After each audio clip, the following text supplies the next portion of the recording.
So we read, for Ukraine, we read a book called Bloodlands, which is exactly as it's titled. It lays out the eastern side of World War II and before World War II, and the war basically is a series of massacres on the Eastern Front, either by Stalin and the Soviet Union or by Hitler and Nazi Germany. And then when we went to Normandy, we went down to a micro level. You know, we talked about, we gave you this book called The Dead and Those About to Die, about the experience of the individual infantry soldier and the small unit at that level.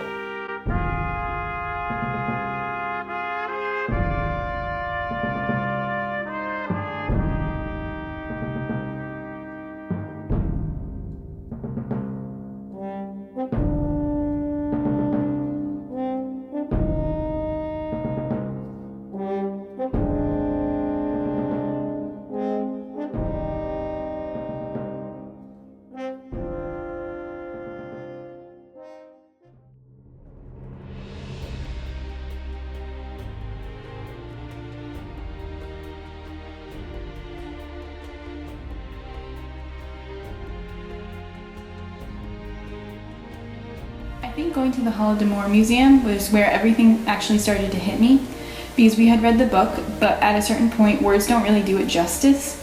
So when we saw the images and we saw the video clips of it, it really started to hit home for me, and I started to actually see them as real people and see the true impact of it. Because when we learn about the Holocaust, we see those images all the time, but people don't often talk about the Ukrainian famine. So it was a new thing for me. I hadn't seen those pictures before.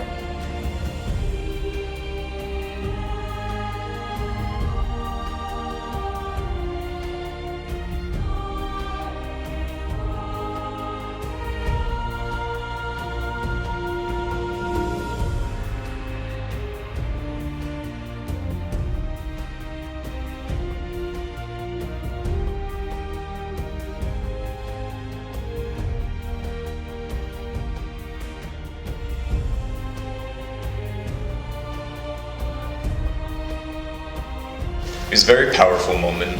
You walk into the square and you approach this hill and there's a memorial going all the way up. And the memorial has pictures of people who were in their teens, their 20s, 30s, and so on. There are people who were there fighting against a government that lied to them. There's so much there. You can feel the power just looking at the photos of people who lost their lives. There's people my age, people my friend's age, my parents' age.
Go, go, soldier! Go, go, go! Go, go, go! Why are you on the stone?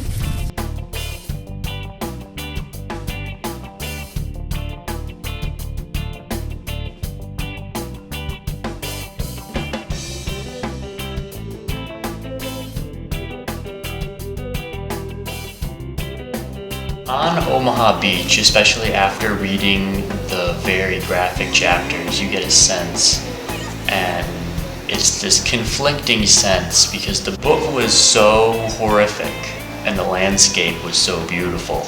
It created this massive contrast that you just can't describe unless you're in person.